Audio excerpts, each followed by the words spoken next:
आज हम आप लोगों को बताने वाले हैं इवेपोरेशन वाष्पीकरण के बारे में। वाष्पीकरण यानी कि स्टील के बर्तनों में जो पानी होती है गर्मी के दिनों में गर्म हो जाती है और मिट्टी के बर्तन यानी कि घड़े में पानी रखते हैं तो ठंडी रहती है। आखिर कारण क्या है?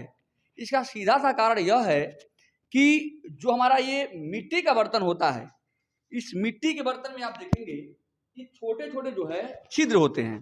मिट्टी के बर्तन में छोटे छोटे छिद्र होते हैं और रिसाव के कारण जो जल है इस पूरे मिट्टी को भिगो देता है और इसकी सतह पर आ जाता है। पूरी सतह पर आप देखेंगे तो इस मिट्टी के बर्तन का पूरा सतह क्या हो जाता है, हल्का हल्का भीग जाता है। और जो हमारा स्टील का बर्तन होता है, स्टील का बर्तन होता है, एक बुक हटाना थोड़ा सा, पानी लग गया उधर। तो ये जो स्टील का बर्तन होता है इसमें छिद्र नहीं होते हैं और जल जो होता है इसके अंदर होता है। अर्थात जब प्रकाश आता है तो प्रकाश इस पर पड़ने के बाद यहाँ से टकराकर वापस चला जाता है और इसका परावर्तन करके इसको गर्म करता है। यह पूरा का पूरा गर्म हो जाएगा और छिद्र न होने के कारण जल अंदर रहता है, अर्थात ये पूरा सतह गर्म हो जाता है।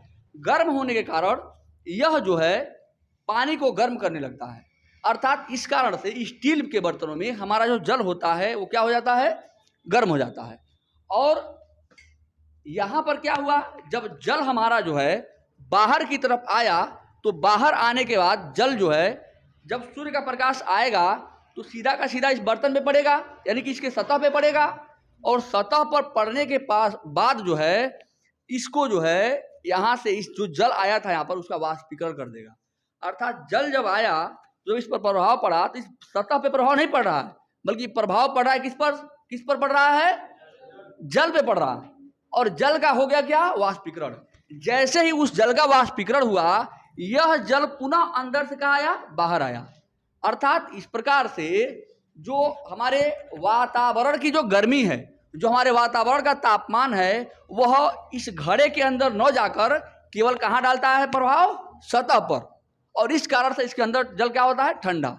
एक भाषा में अगर हम बताएं तो किस कारण से घड़े का जल जो है ठंडा होता है और स्टील का गर्म होता है, आप सीधा सीधा ये समझिएगा कि यहाँ पर इसकी सतह पर ये छोटे छोटे छिद्र हैं और भारतीय सैनिक पूरे जगह पे क्या हुए हैं, लगे हुए हैं। बात समझ रहे हैं ना। इस घड़े के बाहर कौन है, बाहरी भारतीय सैनिक। क्यों है, क्योंकि भीग गया और भीगने के बाद सब सतह पे आ गए हैं। और ये सूर्य का प्रकाश क्या है, चीनी सैनिक है, क्या है। और चीनी सैनिक अपना प्रभाव यहाँ पर जब डालते हैं तो वह हमारे देश के अंदर, यानी ये घड़े के अंदर जो पानी हमारा देश है, क्या है, देश, वह प्रभाव हमारे पानी को न डालकर हमारे सैनिकों से मिलते हैं। और हमारे सैनिक यहाँ पर क्या है, मजबूत हैं और इनको सभी लोगों का क्या कर देते हैं, धूल चढ़ा देते हैं, मार के भगा देते हैं, डंडा से खाली मार के। इसलिए हमारे देश पर प्रभाव नहीं पड़ता है। प्रभाव पड़ता है तो किस पर, केवल सतह पर। और सीधे हमारा पानी क्या होता है, ठंडा रहता है, उसी पर हमारा देश क्या होता है, बचा रहता है।